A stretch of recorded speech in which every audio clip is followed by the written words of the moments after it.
천국은 마치 밭에 감추인 보화와 같으니 사람이 이를 발견한 후 숨겨두고 기뻐하며 돌아가서 자기의 소유를 다 팔아 그 밭을 사느니라.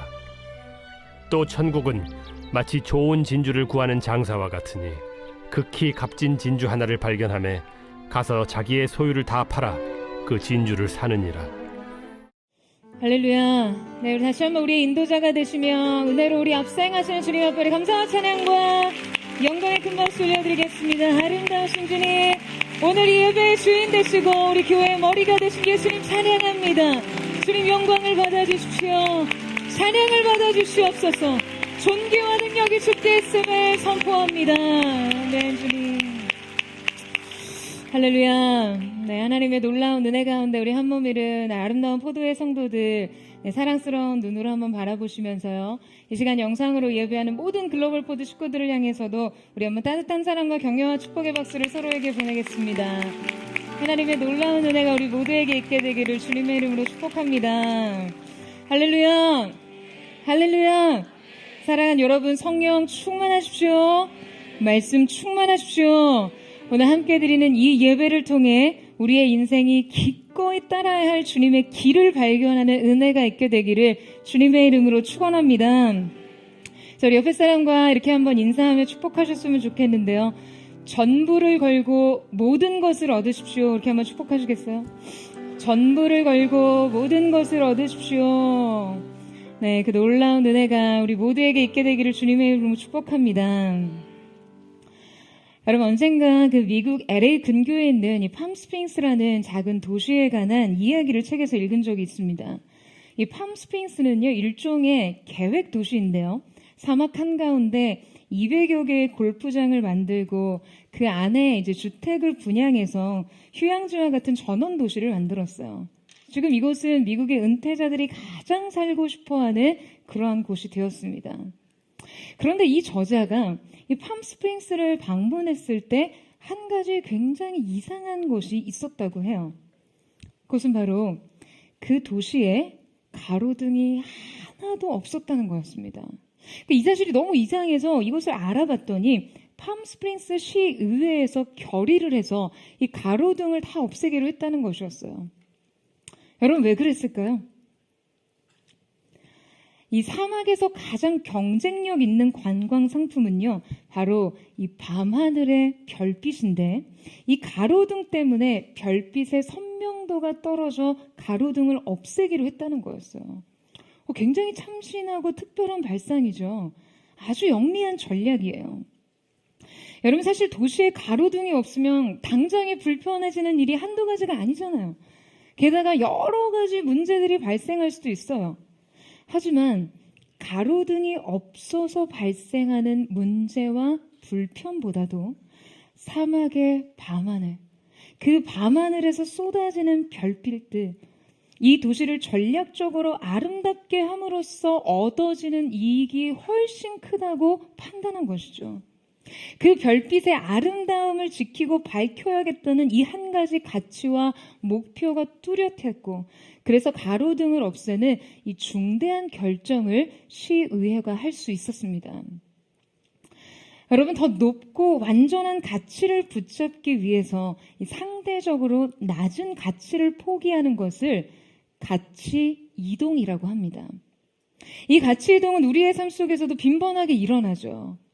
우리의 삶에는 타협할 수 없고 절충할 수 없는 우선적인 가치가 세워진다면 다른 모든 것은 그 질서를 따라서 정리됩니다. 이것이 최우선 가치의 힘이에요.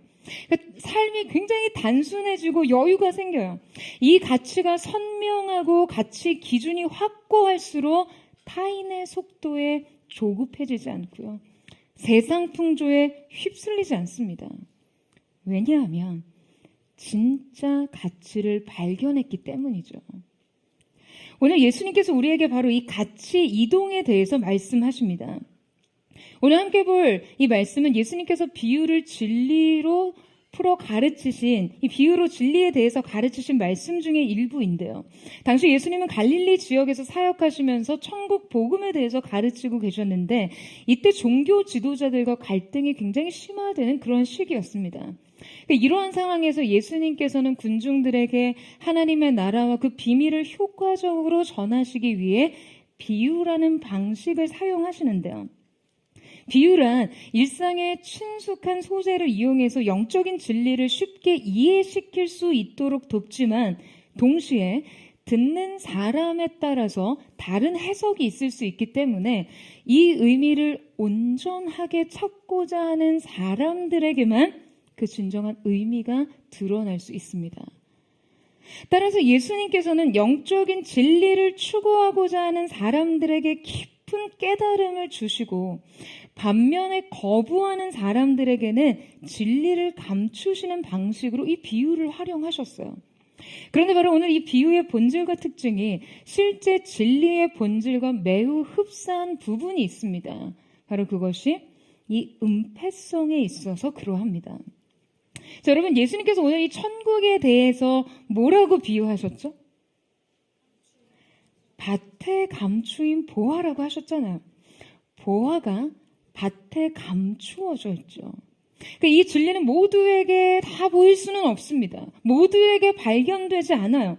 어떠한 방식이었든 그것을 발견한 사람들에게만 드러날 수 있는 것이죠.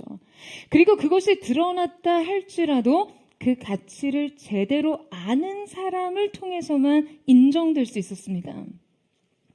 오늘 우리는 예수님께서 말씀하신 이 두 가지 비유를 통해 우리에게 진리가 발견되고 소유하기까지의 과정과 그 과정을 통해 드러나는 진리의 본질에 대해 깨닫기를 원하는데요. 자, 먼저 하나님의 나라, 천국을 소유하는 첫 번째 과정은 가치를 발견하라입니다. 우리 함께 44절 말씀을 같이 한번 읽어보도록 하겠습니다. 시작.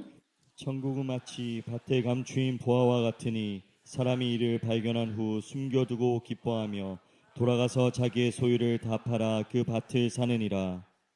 자, 오늘 매우 독특한 상황 설정이 소개되고 있죠. 바로 밭에 감추어진 보화가 있다는 거예요. 그래서 이 비유는 고대 사회의 생생한 어떤 삶의 방식과 연관이 되어 있는 비유입니다. 고대 사회는요, 전쟁과 약탈, 침략이 매우 빈번했기 때문에 사람들은 재산을 숨겨야 하는 경우가 굉장히 많았어요.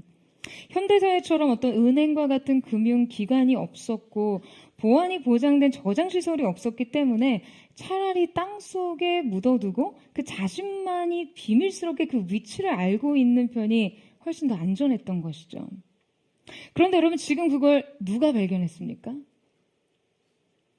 그 밭에서 일하던 하루 품삯의 일꾼 혹은 소장농으로 추정할 수 있죠.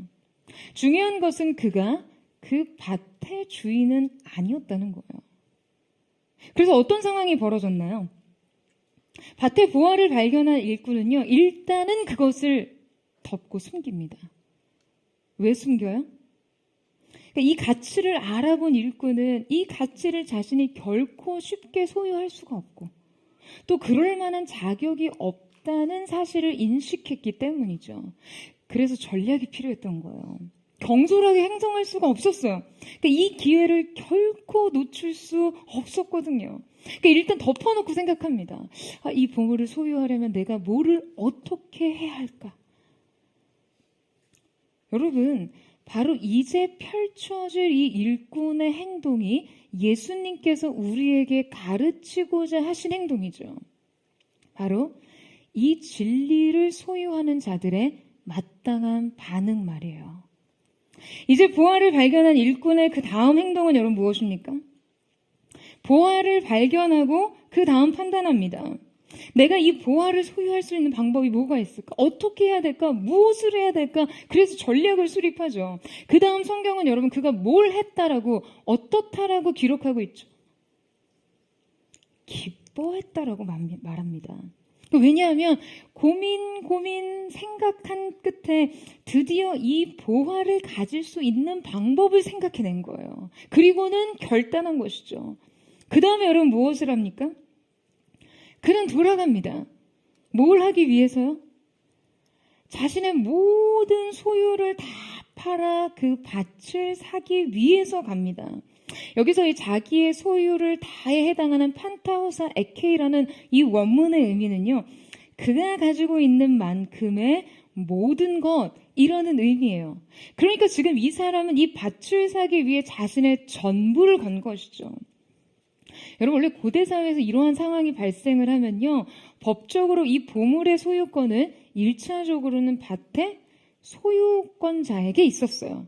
그러니까 어쩌면 이 보화를 발견한 사람이 마땅히 해야 할 어떤 윤리적인 책임이라는 것은 그 주인에게 이 보화의 존재를 알리는 것이었어요. 그런데 그렇게 하지 않습니다. 왜요? 이 보화를요, 결코 나누고 싶지 않았던 것이죠. 그러니까 많은 윤리학자들이 이 비유를 들어서 이 일꾼의 행동이 지금 매우 비윤리적이라는 지적을 합니다. 그러니까 이 보물이 지금 주인의 땅에서 나온 이상 그 사실을 은닉하고 자신이 그 보화를 소유하고자 하는 이 시도가 매우 잘못된 행위라는 거예요. 그렇다면 지금 예수님께서 진리를 발견한 자들에게 너희들의 일생의 가장 귀한 가치를 위해서는 이렇게 물불 가리지 말고 법이건 도덕이건 상관없이 비윤리적인 행동을 할지라도 이것을 소유하는 것이 맞다 라는 교훈을 주고 계신 것일까요? 여러분, 지금 예수님은 우리에게 도덕적인 판단을 가르치고 계신 것이 아닙니다. 예수님께서는 지금 이 일꾼의 행동을 통해 보화를 발견했다면 이렇게 해라 라고 가르치고 계신 것이 아니라 보화를 발견했다면 너희는 반드시 이렇게 행동할 것이다 라고 말씀하고 계신 것이죠. 이것이 마땅히 최고의 가치를 발견한 인간의 욕구와 이어지는 행위라는 거예요. 만약에 우리가 보물을 발견했는데 그 가치를 내가 반드시 소유하고 얻고자 한다면 여러분, 이것을 가지기 위해서 비밀스러운 전략을 짜고 모든 방법을 총동원해서 어떻게 해서라도 그것을 취하지 않겠냐는 거예요. 그것이 마땅한 열망이라는 것이죠. 그리고 결국은 그렇게라도 이 가치를 얻고자 하는 사람이 이 보물을 소유하는 것이다 라는 것이 핵심의 메시지입니다. 결국 천국은 침노하는 자의 것이다 라는 의미예요. 여러분, 이 사람은 이 보화를 발견한 후에 자신의 모든 소유를 팔아서 이 밭을 샀습니다. 아니, 여러분, 그 밭을 사기 위해서 막 앞뒤 가리지 않고 물불 가리지 않고 그냥 하루아침에 전 재산을 다 팔다니요. 여러분, 어떻게 그런 선택을 할 수 있습니까? 이것은요, 너무나 단순합니다. 자신의 전부를 다 팔아서 그 밭을 산다 해도 그 밭이 가진 가치가 자신의 전 재산의 전부보다 월등히 크다면 여러분, 이것을 주저할 이유가 있습니까? 이것을 과연 어리석은 희생이라고 판단하겠습니까? 여러분, 결국 이 행동의 전제는요, 가치 판단에 있습니다.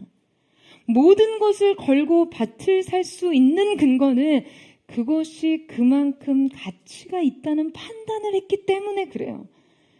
이 가치 판단에 따르면 이 행동은요, 너무나 당연히 응당 요구되는 것이죠. 1947년 봄, 이 베두인의 목동 무하마드 아즈지부라는 이 소년이요, 양과 사냥을 몰고 요르단강과 이 예루살렘 사이에 낀 쿰란의 동굴지대를 다니고 있었습니다. 지금도 성지순례에 가보면 이곳은 황폐한 바위산과 깎아질 듯한 절벽과 협곡이 이어지는 곳이거든요. 근데 15살의 이 무하마드는 문득 양 한 마리가 자신의 양무리로부터 뒤처진 것을 깨닫고 그 양을 찾아 다니다가 지금 머리 위에 절벽에 지금까지는 알지 못했던 동굴 입구가 있는 것을 발견했습니다. 아마도 그곳에 양이 숨어 있지는 않을까라고 생각한 소녀는요, 양을 동굴 밖으로 나오게 하기 위해서 주먹만한 돌을 동굴 안으로 던져 넣었어요. 하지만 이렇게 안에서 들려오는 것은 양이 놀라서 내는 울음소리가 아니라 쨍그랑 도자기가 깨지는 듯한 그런 소리였습니다. 그 소녀는 다음 날 사촌들과 함께 그 동굴 탐험에 나서게 됐어요. 그들은 오랜 시간 이 외부 세계와 단절되어 있었던 동굴의 좁은 입구를 통해서 겨우 그 안으로 들어갔습니다. 그리고 그곳에서 자신이 어제 돌을 던져서 깨져 있는 한 개의 항아리와 그대로 남아있는 8개의 항아리를 발견하게 됩니다. 와, 숨겨진 보물을 발견했다라고 생각한 두 사람이요, 이제 남은 항아리를 다 깨서 부시는데요. 하지만 나머지 7개의 항아리는 텅 비어 있었고요. 남은 하나에는 기대했던 보석이나 귀금속이 아니라 그냥 이렇게 낡아빠진 양피지에 글씨가 가득한 두루마리가 11개 들어있었어요. 두 소녀는 굉장히 크게 실망했지만 어쨌든 이 두루마리를 가지고 돌아와서 방 한쪽 구석에 2년 동안이나 처박아 두었습니다. 그러다가 중고픈 중개인을 통해 그중에 5개를 시리아의 예루살렘 정교회 대주교에게 20파운드도 안 되는 푼돈에 팔고요. 나머지 3개는 예루살렘 히브리 대학교의 수케닉 교수에게 팔게 됩니다. 그런데 이 수케닉 교수가 이 두루마리가 범상치 않다는 것을 발견하고 이것을 조사해 보니 그것은 세계 최고로 오래된 구약 성경의 사본이었어요. 결국 이 스케니 교수는 그 소년에게서 양피지 두루마리를 산 중개인 마르코 카나시우스를 찾아 20파운드에 팔렸던 양피지 두루마리를요 25만 달러를 주고 다시 사는데요. 바로 이것이 현존하는 세계에서 가장 오래된 성경 사본인 사해사본입니다. 인류 최고의 보물이요 2000년 동안 동굴 속 항아리에 숨겨져 있다가 그 모습을 드러낸 것이죠. 하지만 이것의 진정한 가치를 모르는 이 목동 소년들은요, 이걸 그냥 방구석에 2년 동안 방치했다가 고작 20파운드에 팔아버린 거예요. 여러분, 결국 중요한 것은 가치의 발견입니다. 이 가치를 발견했다면 그 다음은 자연스러워져요. 이 가치의 판단에 따라 어떠한 대가를 치르더라도 그것을 소유하고자 하는 것이죠. 어떠한 값을 치르더라도 기필코 이것을 자기의 것으로 만들고자 하는 것이 인간의 본능입니다. 그리고 그때 지불한 비용은 결코 희생이 아니죠. 정확한 손익 계산에서 비롯된 마땅하고 당연한 투자입니다. 여러분, 바로 우리에게 진리의 가치가 이렇다는 것이에요. 여러분, 아멘이세요? 하나님의 나라, 그분이 허락하신 천국이 우리에게 이렇습니다. 우리가 이 복음 안에서 영원한 생명, 영생을 발견하고 복음을 통해 진리를 발견하고 예수를 통해 진정한 사랑을 경험하게 된다면요, 우리가 주님을 위해 해야 할 그 다음의 행동은 정해져 있습니다. 주님을 따르기 위해, 이 부르심을 쫓기 위해, 이 진리를 소유하기 위해 각자 인생의 그물을 버리겠죠. 이 영생을 소유하기 위해 우리의 유한한 삶을 던지는 거예요. 이번 3주년 예배를 통해서 여러분, 내년에 있게 될 포도의 전교인 수련회 안내를 해드렸는데요. 저희가 작년에 진행했던 수련회 장소가 워낙 수용 인원이 제한적이라 1000명 이상 들어갈 수 없는 공간이었습니다. 저희가 굉장히 엄격한 기준을 적용하면서 참석 인원을 제한할 수밖에 없었어요. 그날 밤 이제 온라인 신청이 열린 지 2분 만에 수련회 신청이 마감이 되었어요. 그러니까 이때 신청을 하지 못하신 분들이 대기 신청을 걸어두신 후에 혹시라도 불참자가 나오면 바로 참석을 하기 위해서 수련회 장소 인근에 숙소를 마련해 두고는 2박 3일 동안 대기 상태로 숙소에서 보내신 분들이 있었습니다. 해외에서 휴가를 내서 찾아오시고 또 지방에서도 수련회를 참석하기 위해 찾아오셨어요. 여러분 기억나세요? 수련회 때, 예배 때 그 앞자리에 앉기 위해서 많은 성도들이 그 식사를 거른 채로 그냥 일찍이 줄을 서서 기다리거나요, 아예 그냥 예배당 앞에 복도에 가부좌를 틀고 앉아서 기다리는 많은 일들이 예배 때마다 계속되었습니다. 저는 이러한 포드처치의 성도님들을 보면서 마음에 굉장히 큰 감사와 감동이 있었어요. 하나님의 임재를 사랑해서 이 가치에 인생의 기회비용을 기꺼이 기꺼이 지불하는 마음. 우리 주님을 예배하는 일의 가치가 지금 이 세대에게 발견되었고 이 가치 인식이 이 시대 가운데 회복되고 있음을 보는 것이죠. 주님을 예배하는 일에 마음과 중심을 두는 일, 이 예배를 위해 시간과 물질을 투자하는 일, 이 시간을 구별하기 위해 모든 노력과 정성을 쏟는 일. 여러분, 이것은 주님을 만나고 섬기고 예배하는 일의 가치를 발견했기 때문에 가능한 것입니다. 여러분, 이 사실에 동의하세요? 여러분, 이 발견이 먼저예요. 그러면 그 다음은 이 가치에 전부를 걸게 되는 것이죠. 저는 바로 이 하나님의 임재의 가치, 진리의 가치, 그리스도의 사랑의 신비의 가치를 발견하는 은혜가 오늘의 이 예배를 통해 일어나게 되기를 예수님의 이름으로 축원합니다. 그 인생 가치 발견이 오늘의 예배를 통해 발견되어지게 되기를 예수님의 이름으로 축복합니다. 하나님의 나라, 천국을 소유하는 두 번째 과정은 값을 지불하라입니다. 여러분, 보화를 발견한 이 소장농의 행동은 무엇이었습니까? 자신이 가진 전부를 팔아서 이 밭을 산 것이죠. 아마도 이 하루 품삯을 받는 일꾼이나 소장농의 경제력으로는요, 이런 밭을 산다는 것은 결코 쉬운 일이 아니었을 거예요. 그는 집에 돌아가서 아마 자기가 꾸어올 수 있는 모든 재정과 모든 돈과 모든 것을 다 꾸어왔을 거예요. 자신의 전 재산을 다 청산하고 할 수 있는 한 모든 재정을 다 끌어와 모았겠죠. 그야말로 요새의 말로 영끌을 한 거예요. 영혼까지 다 끌어모아 다 긁어 모아서 이 밭을 소유합니다. 이 값을 지불하지 않고는 결코 이 밭을 소유할 수가 없었어요. 여러분, 이것은 상식입니다. 이것이 이치예요. 여러분, 우리가 가치를 발견했다면 우리는 반드시 값을 지불해야 합니다. 아멘이세요? 소리가 좀 작으신 것 같아요. 아멘이세요? 여러분, 대가 지불을 해야 돼요. 그런데 너무나 많은 크리스천들이 이 진리에 대해 대가를 치르려고 하지 않습니다. 영생을 소유하면서 이 유한한 삶에 대해서는요, 어떠한 손실도 원하지 않아요. 하나님 때문에, 교회 때문에, 크리스천은 이유로, 성도로서의 의무로 자신의 삶에 조금이라도 불이익이 있으면요, 하나님을 부정하고 믿음에 대해 회의하면서 그냥 마치 경기라도 일으키는 듯한 이 신앙생활에 있어서 자신의 그 쓴 감정, 상한 감정을 드러냅니다. 가끔 너무 황당해요.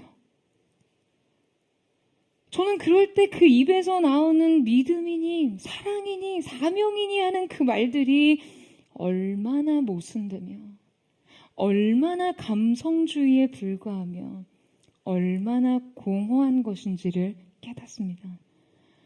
게다가 이러한 모순은요, 진리와 영생뿐만 아니라 그냥 삶의 전반적인 태도에 만연되어 있어요. 도무지 어떠한 일이든 대가를 지불하려고 하지 않아요. 그래서 과정을 견디지 못합니다. 그들의 꿈은 신기루에 불과해요. 결코 실현될 수 없습니다. 1990년대 초 아마존의 창업자의 제프 베조스는요, 인터넷의 이 성장 가능성을 보고 온라인 시장의 미래 가치를 발견하는데요. 당시 사람들은 인터넷이 얼마나 커질지, 전자상거래가 이게 실제로 어떤 성공을 거둘지 누구도 확신하지 못했지만 베조스는 이 미래 가치를 직감했습니다. 그래서 그는 초기부터 아마존을 단순히 온라인 서점으로 운영하는 데 그치지 않고요, 전자상거래를 통해 가능한 모든 제품을 판매할 거대한 플랫폼으로 확장시키겠다는 비전을 가지고 있었어요. 그리고 이 비전을 위해 막대한 비용을 감수하고 그냥 오랫동안 수익을 내지 못해도 그냥 꾸준히 기술적인 인프라와 물류 시스템, 어떤 고객 경험 개선 등에 집중적으로 투자를 했습니다. 아마존의 이러한 전략은 단기적인 수익을 포기하고서라도 미래의 잠재 가치를 위해서 그냥 과감한 투자를 한 예로 손꼽히죠. 이 초기 가치의 발견과 그에 대한 과감한 투자가 얼마나 중요한지 여러분 오늘날 그의 성공을 통해 우리는 깨달을 수 있죠. 아마존이 현재 전 세계 최대의 전자상거래 플랫폼이자 선도 기업으로 자리 잡은 곳은요, 바로 이 아낌없는 초기 투자 덕분입니다. 그러니까 아무도 미래를 확신할 수 없고 이 성공을 보장할 수 없을 때조차 미래 가치를 발견한 한 사람이 이 투자를 감행했기 때문이죠. 여러분, 하나님의 임재와 말씀 안에서 여러분은 인생 가치를 발견하셨나요? 여러분 아멘이세요? 이렇게 자신이 없으세요? 여러분 하나님의 임재와 말씀 안에서 인생 가치를 발견하셨습니까? 여러분 그렇다면 그 일에 헌신하세요. 발견한 것이 다가 아니에요. 값을 지불해야죠. 발견하고 기뻐하기만 하면 여러분 소유할 수 있습니까? 그냥 나무 아래에서 누워가지고 입 벌리고 있으면 감이 떨어지냐고요. 나무에 올라가느라 무릎도 까지고 가시에도 찔리고 땀도 흘리고 하루 종일 필요한 노동을 감당해야 열매를 거두죠. 여러분 왜 이 가치를 위해 현재 내가 감수해야 하는 일을 회피하려고 하세요? 왜 이 값을 희생이라고 생각하시는 거예요? 여러분 이것은 희생이 아니라 지불입니다. 여러분 사도 바울의 고백을 생각해 보세요. 빌립보서 3장 7절에서 8절의 말씀입니다. 우리 같이 한번 읽도록 하겠습니다. 시작. 그러나 무엇이든지 내게 유익하던 것을 내가 그리스도를 위하여 다 해로 여길 뿐더러 또한 모든 것을 해로 여김은 내 주 그리스도로 예수를 아는 지식이 가장 고상하기 때문이라. 내가 그를 위하여 모든 것을 잃어버리고 배설물로 여김은 그리스도를 얻고. 자, 여러분 지금 바울이 어떠한 고백을 하고 있죠? 자, 그리스도를 얻고 그분을 발견하기 위해서 모든 것을 잃어버렸다라고 고백합니다. 그야말로 천국을 소유하기 위해서 자기의 전부를 팔아 밭을 산 이 일꾼과 같죠. 그는 심지어 자신에게 유익하다는 것을 배설물로 여기고 또한 해로 여겼다라고 해요. 자, 여러분 이때 그가 배설물로 여겼다는 것 정체는 무엇입니까? 그의 탁월한 혈통과 민족적 배경, 율법에 대한 지식과 경건, 그리고 사회적 지위와 종교적 명성까지 그 모든 것을 통칭하는 것이죠. 이때 사용된 이 배설물이라고 번역된 실제 표현 스키발로는요, 일반적으로 쓰레기, 오물, 똥 같은 매우 불결한 것으로 사용되는 단어였습니다. 해로움으로 번역된 제미아는요, 실제 경제적인 손실, 신체적, 관계적 손해라고 여기는 것들을 의미하는데요. 그렇다면 여러분, 지금 사도 바울이 그리스도를 얻는 것에 있어서 그가 가진 모든 일체의 것들, 그의 모든 배경적인 것, 그를 구성하고 결정짓던 모든 것이 과연 그렇게 다 똥 같고 쓰레기 같고 손실을 초래하는 것이었습니까? 아니요. 그가 주님 앞에 사도로 쓰임받기 위해서 위의 모든 것들은요, 다 나름 지금 이 부르심 가운데 유익하게 사용됐어요. 그렇다면 이 고백의 의미는 여러분 어떠한 의미입니까? 여러분 이것은 바로 바울의 가치 결정을 의미합니다. 바울이 마치 그것을 다 똥같이, 쓰레기같이, 오물같이 거들떠 보지도 않고 아까워하지도 않고, 아니 오히려 그냥 내게 해로운 것들인 것처럼 그냥 잃어버리기로 했다라는 거예요. 왜? 그리스도를 아는 지식이 가장 고상하기 때문입니다. 할렐루야. 여러분 그리스도를 얻는 것이요, 자신의 가장 최상급의 가치이기 때문에요. 다른 것들의 지불 역시 최상급으로 극단적으로 처리할 수 있던 것이죠. 여러분 신앙생활하기 힘드실 때 있으시죠? 이 시대 성도로서 정체성을 지키고 살아가는 일, 자신을 거룩하게 구별해서 주님을 섬기는 것이 쉽지 않을 때가 있습니다. 삶의 다양한 구체적인 내용을 포기하고 잃어버리고 내려놓아야 할 때가 있어요. 그런데 바로 그럴 때 결코 그 값을 희생이라고 생각하지 마세요. 마땅한 지불이라고 여기세요. 여러분 아멘이세요? 다른 어떤 것으로도 비할 수 없는 최상급의 가치를 얻기 위해서 기꺼이 값을 지불하는 것이라고 생각하세요.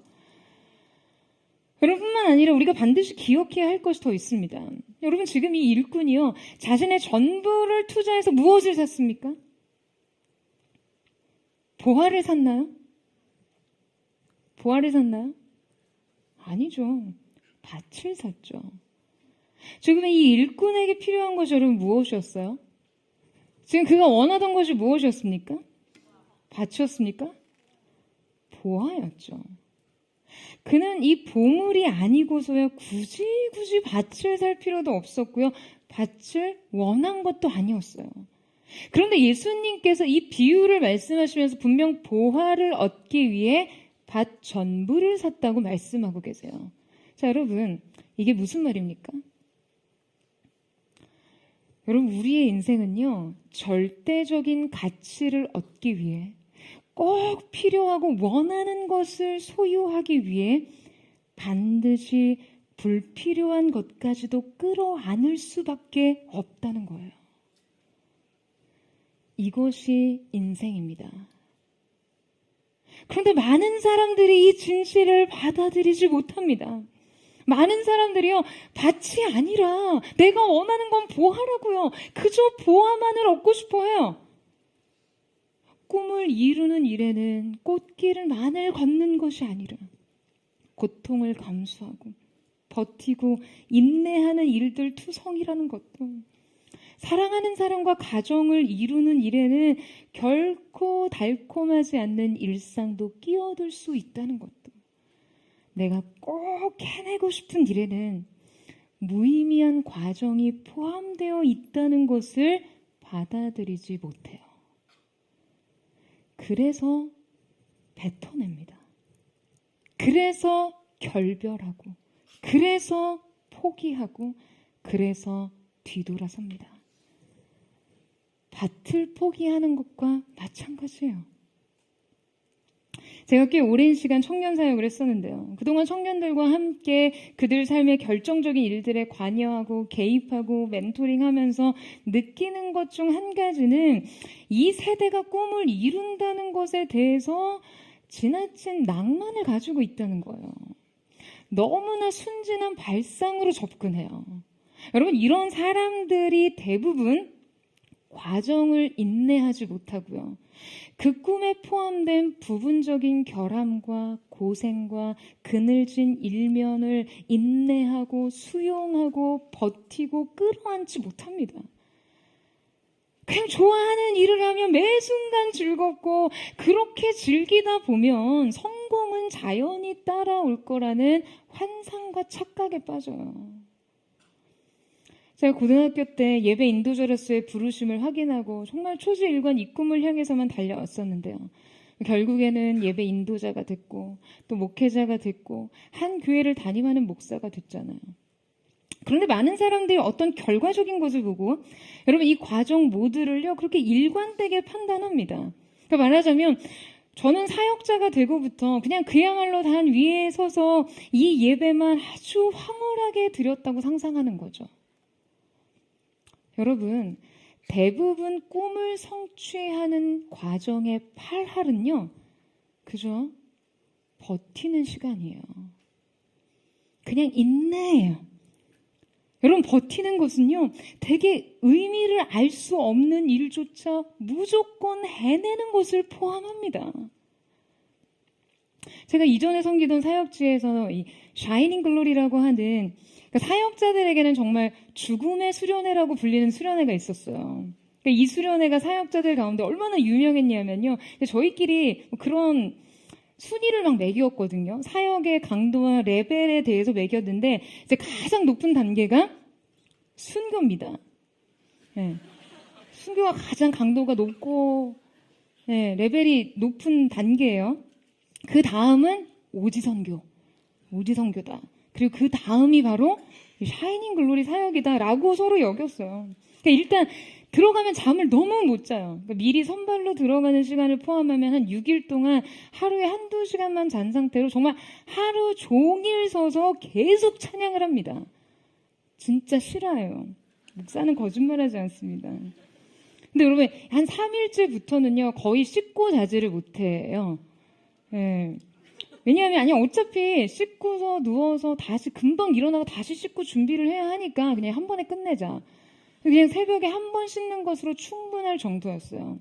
그러니까 제가 이 사역에 투입되는 그 해에 제 선임으로 계시던 정말 덩치가 이만큼 크고 우람하던 전도사님이요. 이 수련회를 섬기다가 쓰러지셨어요. 그분이 쓰러지신 후에 제가 투입이 된 거죠. 근데 이 수련회는 병이 들어야 그만둘 수 있다라는 전설이 전해져 내려왔습니다. 어떤 해에는요, 대상포진에 걸려서 한 전도사님이 스텝에서 제외되니까 모두가 축하한다고 그렇게 축하를 해주더라고요.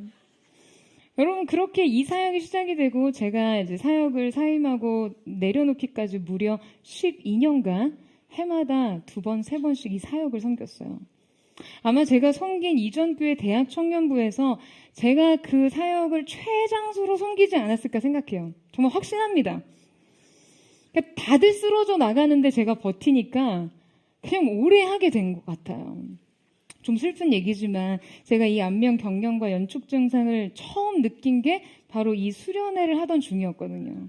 그러니까 극도로 잠을 못 자고 극단적으로 막 체력과 신경을 다 소진하고 나니까 경련이 시작이 되더라고요. 그러니까 저 역시 이 사역이 결코 반가운 사역이 아니었고 정말 피할 수만 있다면 피하고 싶은 사역이었지만 그러나 피할 수 없다면 언제나 이렇게까지 해야 하나를 최선의 기준으로 삼고 마음을 다해서 섬겼어요. 왜냐하면 이 일은 제가 기필코 반드시 순종하겠다고 한 일들 가운데 포함되어 있는 것이니까요. 저의 부르심엔 그저 제가 하고 싶은 일들만이 있는 것이 아니니까요. 사명엔 영광, 환희, 열매, 보상, 만족만 있는 것이 아니니까 그 안에는 결코 피할 수 없는 고생, 수고, 땀과 눈물이 포함되어 있는 것이니까요. 여러분, 꿈을 이룬다는 것이 현실이 되면요. 반드시 내 인생에서 꼭 해내고 말겠다는 일들이 오늘 나의 일이 되면요. 그 일은 대부분 그저 버티는 것으로 자리 잡습니다. 얼마나 인내하고 버티느냐. 결국 그게 답이에요. 무의미마저도 견디느냐. 그게 성공입니다. 기꺼이 불필요해 보이는 일들까지를 끌어안을 수 있는가? 그것이 성취를 위한 기본 자질이에요. 제가 예배 인도자로 섬기면서 이렇게 공동체를 담당하는 설교자로 오래 섬기다 보니까 후배 교육자들이 가끔 저에게 어떤 사역의 노하우 같은 것을 물어볼 때가 있었어요. 뭔가 이렇게 선배에게 배우고자 하는 마음에서요. 하루는 예배 인도를 하는 이 후배 목회자가 목사님, 예배에 관해 정말 무엇이든지 흡수하고 배우고 성장하고 싶습니다. 라는 메시지를 저한테 보내왔더라고요. 그날 제가 그 후배 목회자를 이제 예배를 섬기면서요. 바로 이렇게 메시지를 보냈습니다. 예배를 배우고 싶으면 일단 그 꼰다리부터 풀으라고요. 예배를 배우고 사역을 배우고 그래서 예배에서 승리하고 사역에서 열매를 보고자 한다면 그 예배자의 뒷모습부터 좀 신경 쓰라고요. 단에서 비춰지는 앞모습 말고요. 오직 하나님만 아시는 나의 중심과 태도에 여러분 그것이 아무리 사소한 것이라 할지라도 그 원칙을 지킬 수 있는 힘을 가지라고요. 여러분 사람들은 성공을 너무 거창하게 생각하는 경향이 있어요. 아니요 여러분. 아주 작은 태도부터 고쳐야 합니다. 사소한 근성부터 고쳐야 돼요. 그렇지 않으면 아무것도 배울 수 없고요. 아무것도 이룰 수 없습니다. 밭을 전부 사셔야 돼요. 도와만 살 수 없습니다. 과정도 품어야 하고요. 하고 싶지 않은 일도 품어야 해요. 그리고 견뎌야 합니다. 버텨낼 수 있어야 합니다. 여러분이 그 일을 얼마나 꿈꾸는지, 그리고 얼마나 원하고 간절히 원하는지 그 진정성은 바로 얼마나 견디고 버티는지 그 시간을 통해서 증명하는 것이에요. 하나님께서 보여주신 것을 얻기 위해 여러분 불필요해 보이고 무의미해 보이는 것까지도 기꺼이 끌어안을 수 있는 영적인 태도와 근성이 사랑하는 포도의 성도들에게 있게 되기를 주님의 이름으로 축원합니다. 여러분의 인생, 사명과 꿈과 부르심을 이루는 모든 과정에 불필요한 것, 무의미함을 끌어안을 수 있는 은혜가 있게 되기를 축복합니다. 여러분 견디세요. 버티세요. 끝까지 인내하시기를 축복합니다. 하나님의 나라, 천국을 소유하는 과정 세 번째는 뒤돌아서지 마라입니다. 우리 함께 45절에서 46절 말씀을 같이 한번 읽겠습니다. 시작. 또 천국은 마치 좋은 진주를 구하는 장사와 같으니 극히 값진 진주 하나를 발견하매 가서 자기의 소유를 다 팔아 그 진주를 사느니라. 자, 오늘 보화가 숨겨진 밭의 비유와 이 진주를 구하는 장사의 비유는요, 쌍둥이 비유라고 불리는데요. 둘 다 천국을 소유하는 과정에 대해 동일한 메시지를 주면서도 각각 약간의 차이를 두고 서로 보완해주는 관계에 있습니다. 일단 둘의 공통점은 모두 천국을 소유하는 그 과정을 그리고 있다는 것이죠. 그런데 이 두 주체에는 명확한 차이가 존재합니다. 먼저 앞서 살펴본 밭을 산 일꾼에 관해서는 이 발견이 우연한 발견이었다는 거예요. 자신이 원하는 것도 추구한 것도 아니지만 우연히 밭에 숨겨진 그 보화를 발견한 것이죠. 그런데 지금 살펴볼 진주 상인이 진주를 발견한 이 과정은요, 우연의 결과가 아니라 명확하게 그가 처음부터 이 발견을 추구하고 이것을 위해 길을 나섰던 사람이었다는 것을 명시합니다. 지금 이 구절에 등장하는 진주 상인은 고정된 한 곳에서 앉아서 이렇게 진주를 파는 그런 상인을 말하는 게 아니라요. 엠퍼러스, 아주 먼 곳까지 배를 타고 돌아다니면서 값진 보석을 발견하면 이제 그곳을 사들여서 자신의 소유로 만드는 무역 상인을 의미합니다. 그러니까 이미 진주에 대한 일가견이 있는 사람이죠. 그럼에도 불구하고 더 나은 진주를 찾기 위한 목적과 탐구심이 있던 사람이었어요. 그리고 이 발견을 위해 이미 일정한 노력과 희생을 하고 있던 사람이었죠. 게다가 이 둘은 그 대상에 있어도 명확한 차이를 갖고 있습니다. 진주 장사의 경우에는 그가 이미 많은 진주를 소유한 사람이라는 거예요. 그에게는 이미 수많은 진주들이 있습니다. 여러분 진주 장사잖아요. 그러니까 진주도 하나 없는데 어떻게 진주 장수가 되겠어요? 그런데 그가 그럼에도 새로운 진주를 찾기 위해서 길을 나선 거예요. 여러분 왜일까요? 그가 이미 가진 진주들이 그를 완전하게 만족시키지 못한 것이죠. 그는 이미 수많은 진주를 소유했지만 분명 이것과는 비교할 수 없이 값진 진주가 있다는 기대를 가지고 있었어요. 그가 찾는 것은 그 많은 진주 중에서도 대체 불가능한 유일무이한 진주였습니다. 마치 주님의 진리에 대한 깊은 탐구심을 가지고 진지하게 다가왔던 니고데모나 사도행전 8장에 등장하는 에디오피아 내시와 같은 그런 인물인 것이죠. 진리에 대한 깊은 목마름을 가지고 이것을 발견하기까지 진지하게 궁구하는 사람들을 의미합니다. 그런데 오늘 우리가 이 말씀에서 주목해야 하는 것은요, 헬라어 원문을 보면 그가 진주를 구하러 다닌다고 했을 때 그 진주는요, 복수로 표현되어 있습니다.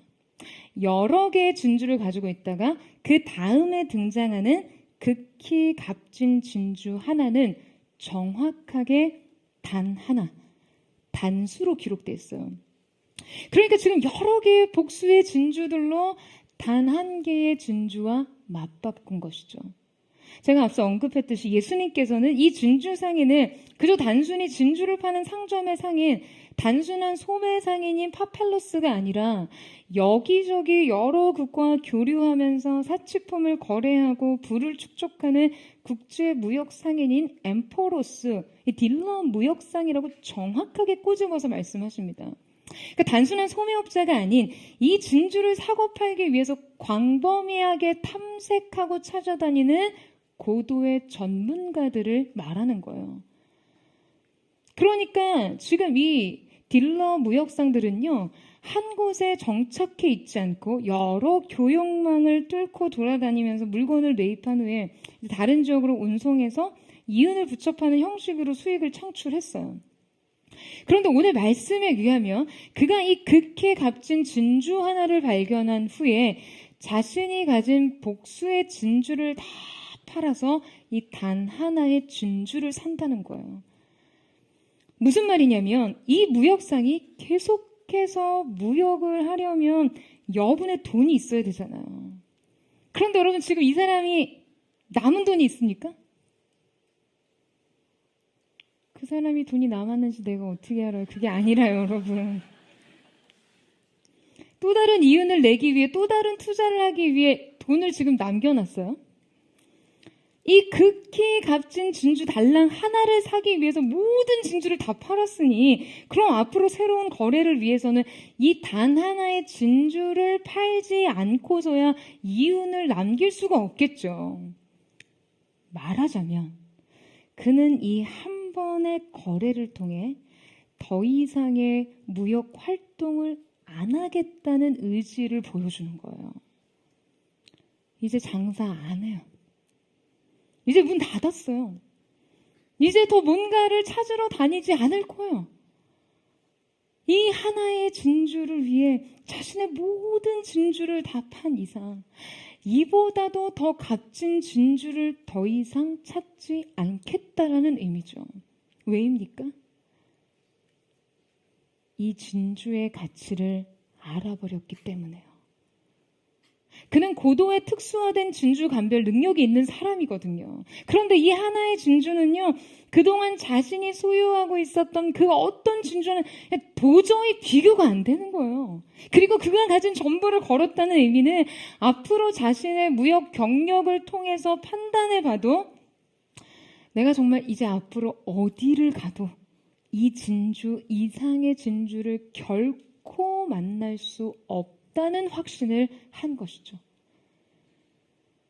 여러분, 하나님의 나라가 바로 이런 것입니다.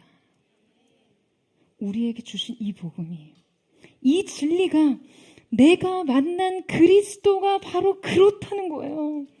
여러분 아멘이세요? 이 복음 외에 어떠한 복음도 없습니다. 이 진리 이상의 절대 가치는 존재할 수 없어요. 그리스도 이상의 사랑은 내 평생을 살아도 결코 만날 수 없습니다. 바로 이 고백이 오늘 등장한 이 진주 장수의 고백인 것이죠. 여러분, 우리가 모리아산에서 자신의 하나뿐인 아들을 바치는 독자 이삭을 바치는 아브라함의 제사를 잘 알고 있죠. 그러나 하나님께서 내 독자 이삭을 내게 바치라고 명하시자 100세에 얻은 이삭을 바치겠다고 작정하고 있는요, 아침 일찍 일어나 길을 떠나 이 산에 오릅니다. 여러분, 이거 어떻게 이 결단을 상상이나 할 수 있습니까? 도대체 인간이 어떻게 이러한 결단을 합니까? 이삭 안에는요, 아브라함 자신의 모든 과거가 다 담겨 있어요. 그가 그동안 꿈꿔왔던 일, 그 꿈 때문에 수없이 좌절하고 기다리고 또 기다려서 얻은 아들 말이죠. 그의 지난 삶이 이 아들 이삭에게 그냥 모두 다 이입되어 있지 않겠습니까? 더욱이 이삭에게는요, 아브라함의 미래가 달려 있어요. 이삭은 아브라함의 미래의 상징과 같았어요. 하나님이 이삭을 통해 내 자손을 창대하게 하신다는 그 약속을 주셨잖아요. 이삭의 생애엔 아브라함의 약속이 담겨 있습니다. 아니, 그런데 어떻게 이 이삭을 주님께 바칩니까? 이게 있을 수나 있는 일입니까? 이게 어떻게 가능한 거였죠? 여러분, 아브라함의 마음에 명백히 자신의 과거와 현재와 미래를 모두 건 이 한 사람보다 하나님이 더 소중했기 때문이에요. 하나님이 더 절대적이었기 때문이죠. 아들을 잃는 것보다 하나님을 잃는 것을 더 상상할 수 없어서. 무엇보다 아브라함은 하나님을 믿었어요. 약속의 하나님께서 죽은 자라도 능히 일으키실 수 있는 분이시라는 그런 사실을요. 바로 그때 이 결단을 보시고 하나님께서는 이 아브라함에게 완전히 마음을 빼앗겨 버리십니다. 이때 아브라함의 인생은요, 이삭만을 되찾은 것이 아니라 하나님의 마음을 통째로 얻습니다. 하나님의 페이버의 주인공이 돼요. 그동안 하나님께서는 아브라함에게 수차례 약속하셨지만 여러분, 이 사건 이후로 이제 아브라함에게 맹세를 하세요. 언약의 새로운 차원이죠. 관계의 새로운 차원입니다. 주님께 속한 모든 것을 누릴 수 있는 관계 말이에요. 사랑하는 여러분, 저는 오늘 여러분에게 도전합니다. 하나님께 전부를 거세요. 진리의 전부를 거십시오.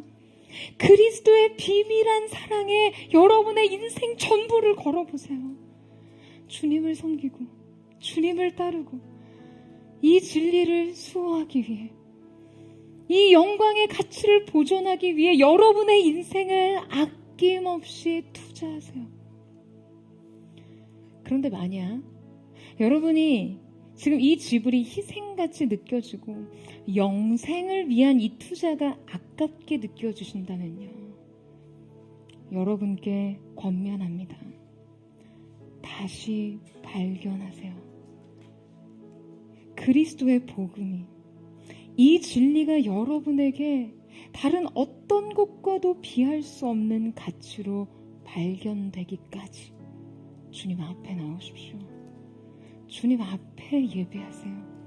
그리고 발견의 기쁨으로 돌아가 그 하나님의 나라를 침노하여 얻는 자들이 되기를 주님의 이름으로 축원합니다. 사랑하는 여러분, 오늘 이 자리 가운데 여러분은 진주 장사처럼 인생의 그 궁극의 발견, 그 가치를 위해 탐구하고 그 목적을 따라 걸어온 사람들은 아닐 수 있어요. 그러한 예배자가 되기를 축복하지만 오늘 그냥 우연히 이 예배의 자리에 나와 인생의 밭을 가는 마음으로 찾아오신 분들도 있을 수 있습니다. 저는 오늘 이 밭에 하나님께서 숨겨진 여러분 인생의 보화가 발견되기를 축복합니다. 여러분, 인생의 변화는요, 정말 단 한 번의 예배로 충분합니다. 여러분의 인생을 걸만한 가치는 단 한 번의 예배, 비밀스러운 그리스도의 사랑의 발견 한 번이면 충분합니다. 저는 오늘 이 시간이 바로 그렇게 주님 앞에 쓰임받는 그 시간, 우리 인생의 밭에서 감춰진 보화를 발견하는, 인생 다른 어떤 것과도 비교하고 견줄 수 없는 단 하나의 가치를 발견하는 은혜의 현장 되기를 주님의 이름으로 축원합니다. 우리 함께 찬양하며 기도하며 주님 앞에 나아갔으면 좋겠습니다. 사랑하는 주님, 주님 앞에 섰습니다. 어제가 오늘 같고 오늘이 내일 같은 그런 무료하기까지 한 일상의 삶 속에서 오늘 이 예배의 밭으로 우리의 걸음을 인도하신 하나님께서 이 밭에 감추인 보화를 발견하게 하시는 은혜가 있기를 원합니다. 주님께로 나아가 주님 앞에 우리 인생의 전부를 드리고 주님으로부터 인생 모든 것을 얻기를 원합니다. 우리의 전부 되신 주님을 얻는 시간, 주님 안에 있는 비밀스러운 진리의 가치와 사랑의 비밀을 발견하는 놀라운 은혜의 역사가 있게 하여 주시옵소서. 우리 그 마음을 드리며 주님 앞으로 함께 나아가기를 원합니다. 주님 곁으로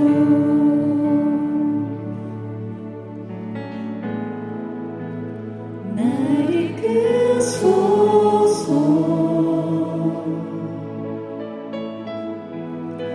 내 모든 것 다 드리며 주 음성 듣기 원하네. 나의 참 소망이 되시는 주님, 나의 참 소망,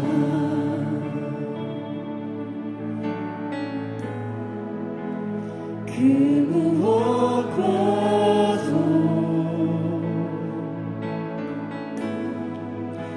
바꿀 수 없는 주 사랑,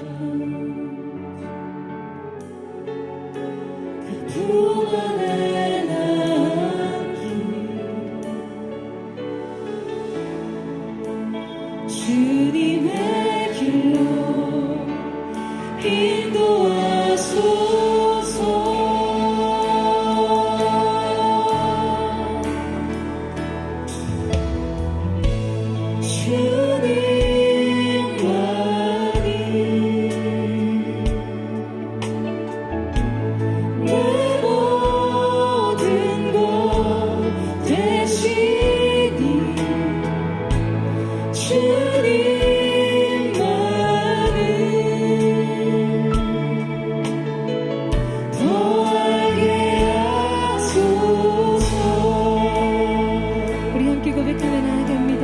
주님 곁으로 날 이끄소서. 주님 곁으로, 주님 곁으로 날 이끄소서. 내 모든 것 다 드리려 주 음성 듣기 원하네. 나의 참 소망,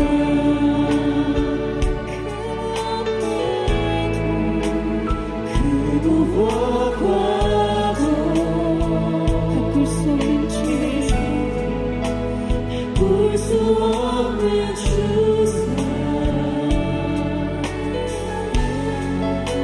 그 품 안에 남기리.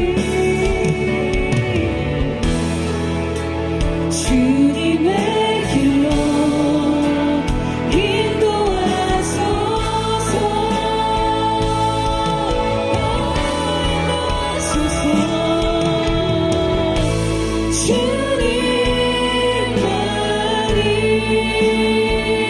주님만이 내 모든 것 계시니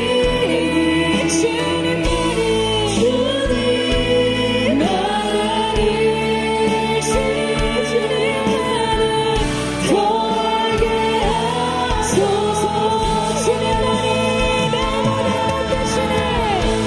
주님만이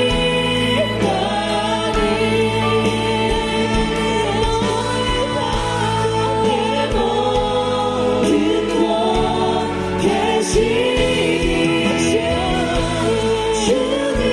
그렇습니다. 우리의 모든 것 되신 주님, 모든 것을 우리에게 주신 주님 앞에 우리의 전부를 우리에게 원합니다. 두 손 높이 들고 주님만이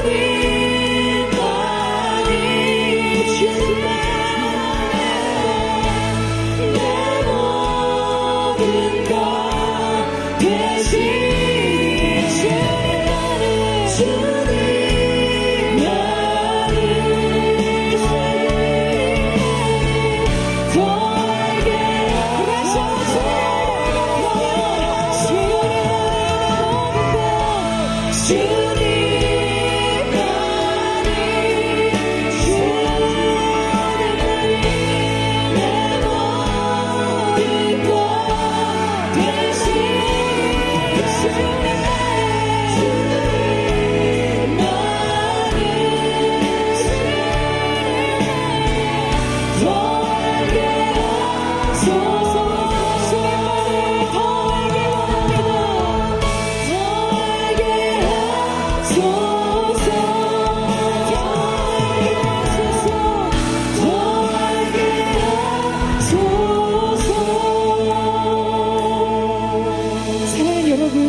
오늘 우리가 우리 주님 앞에 우리의 전부를 드리고 주님 주신 모든 것을 얻는 자가 되기를 원합니다. 여러분 아멘이세요? 여러분 인생 앞에서, 여러분의 인생의 밭 앞에서 무엇을 주저하고 계시나요? 하나님께 전부를 거십시오 라는 이 도전이 그저 감상에 지나지 않는 호소가 되고 있진 않습니까? 과연 그 개념을 여러분 인생으로 경험하고 여러분의 가슴으로 느껴본 적 있으세요? 정말 내가 이 예배에 전부를 걸어야겠다. 주님, 내가 하나님의 영광을 위해서라면 내 인생, 내 존재, 내 소유 모든 것을 아낌없이 바칠 수 있을 것 같습니다. 그 가치를 발견하셨냐고요? 여러분, 이것은 한낱 감상적인 호소가 아닙니다. 이것은 진리예요. 우리에게 영원한 생명을 주시기 위한 독생자 예수 그리스도를 우리 가운데 주시기 위해 모든 것을 내어주신 하나님의 사랑, 그 숨겨진 진리를 발견하는 기쁨, 내 인생 오직 나만이 이룰 수 있는 비전과 사명을 디자인하신 하나님의 계획을 발견했을 때의 그 감탄, 그 환희, 그 경이로, 여러분 지금이에요. 지금 그 밭에 보화를 발견하세요. 하나님께서 비밀스럽게 여러분이 이 예배 앞으로, 그리고 주님의 이름을 부를 때마다 그 밭으로 여러분을 인도하셨어요. 그러나 왜 발견하지 못했나요? 왜 비교하고 왜 계산하시나요? 사랑하는 여러분, 오늘 저는 성령께서 이 가운데 친히 임하셔서 우리 주님께서 여러분에게 조명하셔서 어둠 가운데 감춰져 있던 인생의 밭에 감추인 보화를 발견하게 하시는 은혜가 있게 되기를 축원합니다. 주님, 오늘 이 시간 우리가 그 가치를 발견하게 하여 주시옵소서. 단 한 번의 예배로 인생을 바꿀 수 있는 충분한 능력과 이유가 이 가운데 있음을 고백합니다. 성령님 오셔서 주님의 진리의 빛으로 조명하셔서 우리의 눈을 밝히시고 밭에 감춘 보화를 발견하게 하여 주시옵소서. 그 영광의 가치에 눈뜨게 하여 주시옵소서. 그 진리의 가치에 눈뜨게 하여 주시옵소서. 우리의 전부를 드려도 아깝지 않은 거룩하신 그리스도의 사랑을 발견하게 하여 주시옵소서. 우리 그 간구를 드리며 주의 한번 기뻐하시는 동성으로 기도합니다. 주여, 사랑하는 주님, 단 한 번의 예배로 충분합니다. 오늘 우리가 인생의 밭에서 우리의 인생 발견, 그 주에서 그 하나님께서 우리의 밭에 묻혀두신 감춰진 보화를, 그 보화를 발견하는 기쁨을 누리게 하여 주시옵소서. 과연 주님의 말씀 안에 답이 있었습니다. 과연 나를 향한 하나님의 계획 가운데 나의 미래가 있었습니다. 주님의 부르심과 사명 안에 오직 나만이 이루기를 원하신 하나님의 디자인대 그 놀라운 사명의 계획을 보게 하실 주님, 감탄하며 경이로운 가운데 주님 앞에 그 가치를 발견한 자의 기쁨을 누리게 하여 주옵소서. 오늘 사랑하는 거대한 성도들이 이 예배를 통해 인생 가치를 발견하게 하시고 자신의 인생 전부를 주께 드리는 것을 안가하지 않는 거룩한 투자의 집을, 그 영혼의 백가짐을 주께 드릴 수 있는 거룩한 당신의 사람 되게 하여 주옵소서.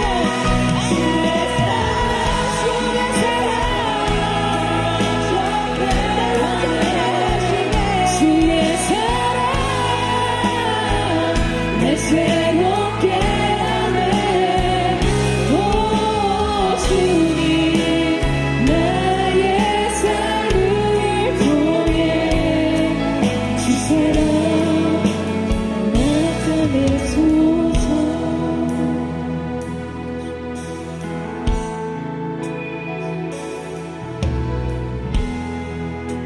주의 장막에서 한마디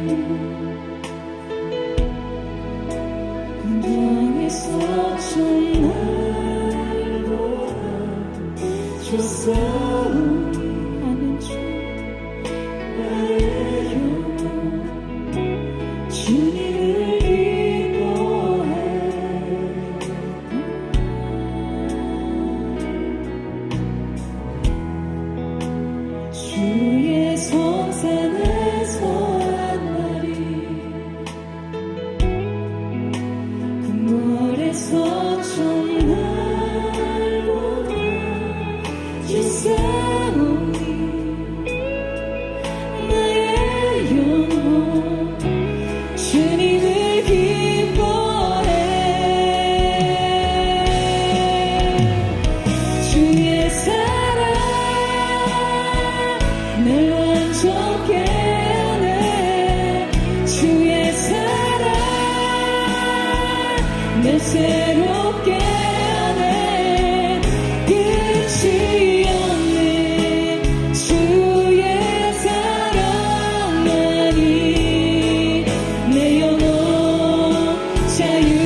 저는 하나님께서 이 시대 포드처치 가운데, 포드처치에게 허락하신 이 기업의 밭 가운데 이 시대에 감춰진 보화가 있다라고 믿습니다.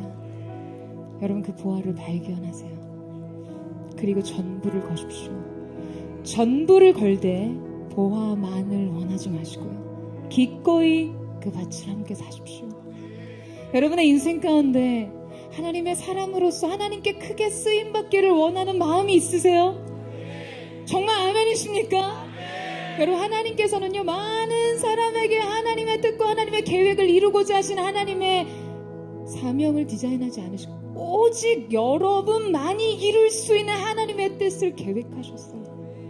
다른 사람이 발견할 수 없는 오직 하나님의 그 고유한 뜻을 여러분이 발견해서 여러분의 인생 가운데 이루어야 되는 고유한 사명이 있습니다. 여러분, 그 사명을 이루는 자가 되기를 원한다면 인생의 무의미와 불필요해 보이는 일들을 끌어안으세요. 여러분, 세상은 그렇게 말하지 않습니까? 여러분, 좋아하는 일을 하세요. 좋아하는 일을 하면 그 일을 즐기다 보면 성공은 여러분 앞에 있을 것입니다. 아니에요, 여러분. 아니요, 여러분. 세상의 잘못된 포장에, 이 환상의 착각에 속지 마세요. 기꺼이 대가 지불을 하는 하나님의 사람들, 이제 내가 나의 만족과 유익을 살던 모든 것을 기꺼이 그리스도를 위해, 그리스도를 발견하고 그 안에서 얻고자 하는 그 일을 위해 기꺼이 모든 것을 바칠 수 있는 인생의 대가 지불을 할 수 있는 그 믿음의 사람들 되기를 주님의 이름으로 축원합니다. 내 인생의 주님, 해석이 안 됩니다. 시간 낭비인 것 같고 무의미 같은 권태로운 일상이라도 내 인생의 방향이 하나님을 향해 맞춰져 있다면 주님, 피하고 싶은 일들 속에서도 피할 수 없는 하나님의 뜻과 부르심의 사명을 발견하게 하여 주시옵소서. 여러분, 아멘이세요? 오늘 이 시간 우리가 예배의 가운데 기꺼이 대가를 지불하며 헌신하는 자들이 되기를 원합니다. 주님, 역사하여 주시옵소서. 역사하여 주시옵소서. 사랑하는 여러분, 우리는 성취의 마음이 있어요. 성취가 인생의 목표요 열매라고 생각하지만 하나님의 목표는 과정에 있습니다. 포기하지 않는 과정에 있네. 버티고 견디는 마음의 분투, 쓰러지고 넘어져도 주님 앞에 살고자 하는 그 마음을 주님께서 기뻐하십니다. 그 마음의 과정 자체가 하나님의 목표요 목적인 줄로 믿습니다. 우리 하나님의 뜻 앞에 우리의 마음을 기쁨으로 드리며 기꺼이 대가 지불하는 하나님의 사람으로 살기를 원합니다. 주여, 몸을 짚고 기도합니다. 주여, 사랑하는 주님, 이 시대 모든 소치 가운데, 이 시대 모든 성도들의 인생 앞에 주께서 감춰주신 보안을 발견하는 자가 있기를 원합니다. 내가 아니고서는 이룰 수 없는 하나님의 뜻이 있습니다. 내가 아니고서는 성취될 수 없는 하나님의 뜻이 있습니다. 나의 헌신이 아니고서는 이룰 수 없는 하나님의 약속이 있습니다. 주님, 오늘 우리가 기꺼이 주님의 부르심에 응답하며 그 영광에 헌신하는 자들로 일어서게 하여 주옵소서. 어느 처치, 어느 성도들이 주님 오시는 그날까지 그 사명과 영광을 향해 이 시대 진리를 수호하는 자들로 주님의 은혜를 나누게 하여 주시옵소서. 나는 일어나 노래하예 주님, 내 사모한 주님.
주님 나를 맞아주시네. 주님 다시 오실 때까지, 주님 다시 오실 때까지 나는 일어나 달려가리라. 주의 영광 온 땅 덮을 때 나는 일어나 노래하리. 일어나 노래하리. 내 사모하는 주님 온 세상 부주시라. 내 사모하는 주님 영광의 왕이 신실 다시 오실 때까지, 주님 다시 오실 우리는 일어나 달려가겠습니다. 주님 나는 일어나 달려가리라. 주의 영광 온 땅 덮을 때 나는 주를 위해 노래하리라. 내 사모하는 주님 온 세상 구주시라. 내 사모하는 주님 영광의 왕이 두 손 높이 들고 내 사모하는 주님, 내 사모하는 주님, 내 사모하는 주님, 주님이 영광의 왕이십니다. 주님이 온 세상의 구주가 되십니다.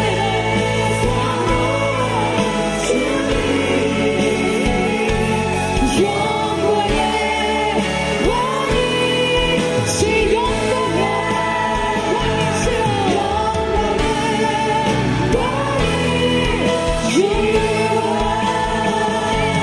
영광의 왕이시여. 우리의 왕, 우리의 모든 영, 온 세상의 구주 되신 주님, 주님 다시 오시는 그날까지 우리가 주님을 위해 달려가며 주님을 위해 노래하는 자들이 되기를 원합니다. 아멘. 주님.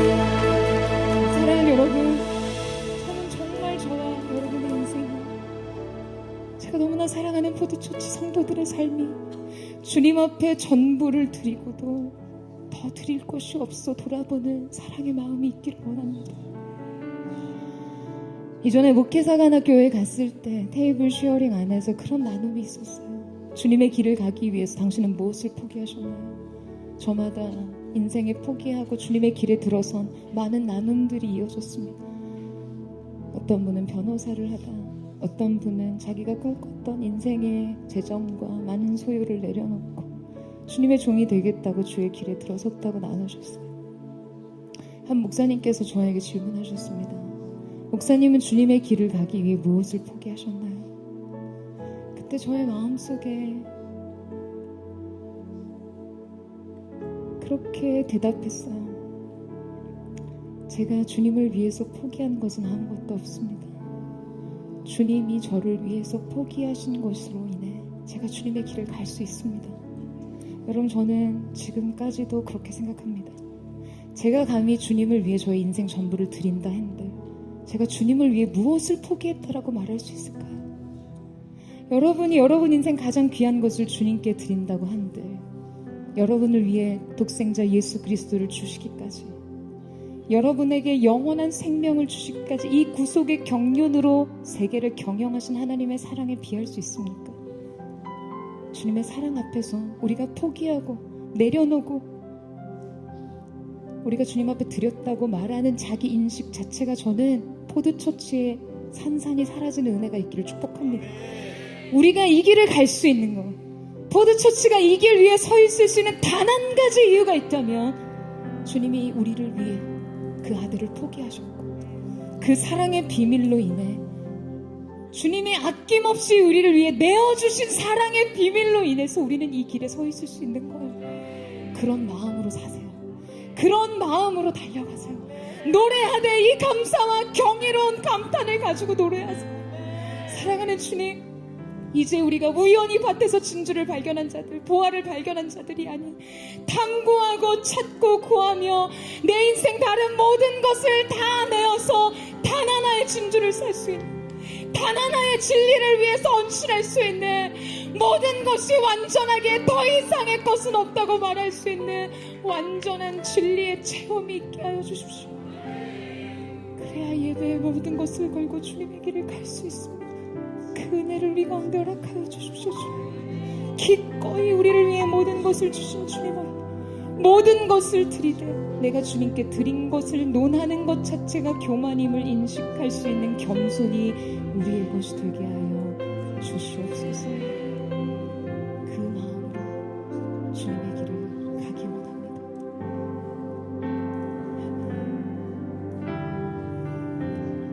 나의 만족과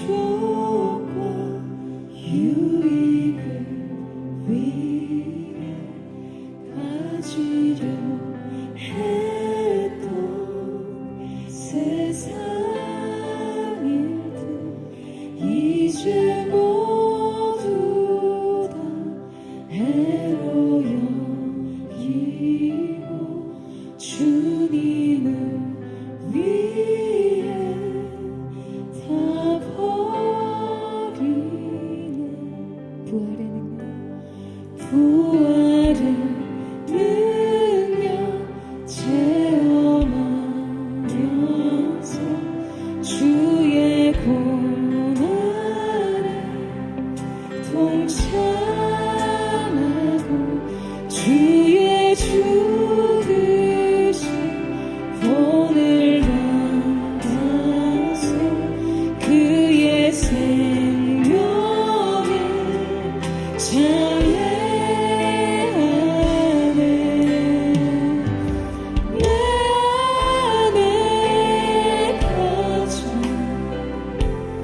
귀한 건 주님을 알리라. 모든 것 대시며 그와 기쁨 대신 주 사랑합니다.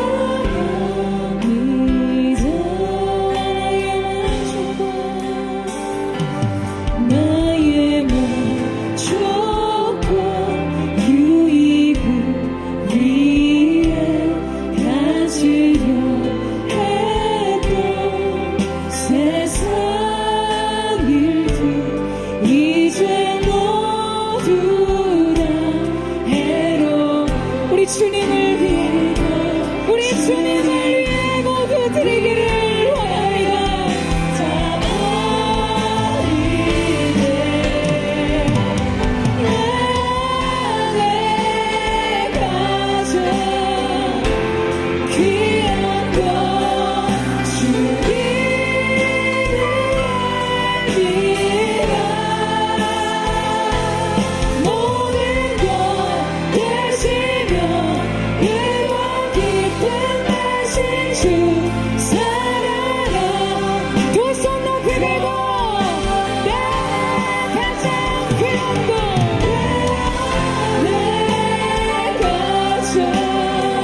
아름다우신 주님,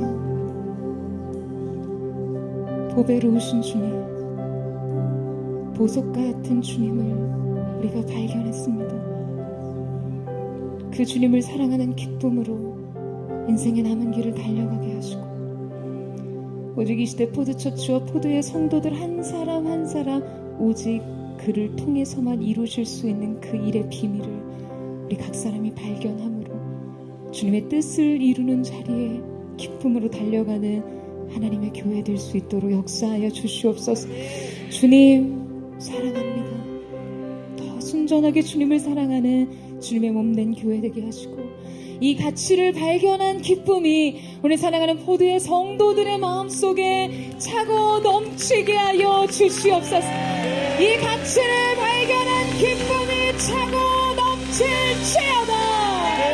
천국을 걸어 주님을 예배하는 자들이 될지어다. 할렐루야. 우리 가운데 세례를 하신 주님, 세계를 열어준 주님을 찬양하며 감사드리며 사랑하고 존귀하신 주 예수 그리스도의 이름으로 기도드립니다. 아멘. 우리 아름답고 존귀하신 주님 앞에 우리 감사한 사랑과 영광의 박수 올려드리며 나아가겠습니다. 아름다우신 주님 찬양합니다. 주님 영광으로 인해 높임을 받아 주시옵소서.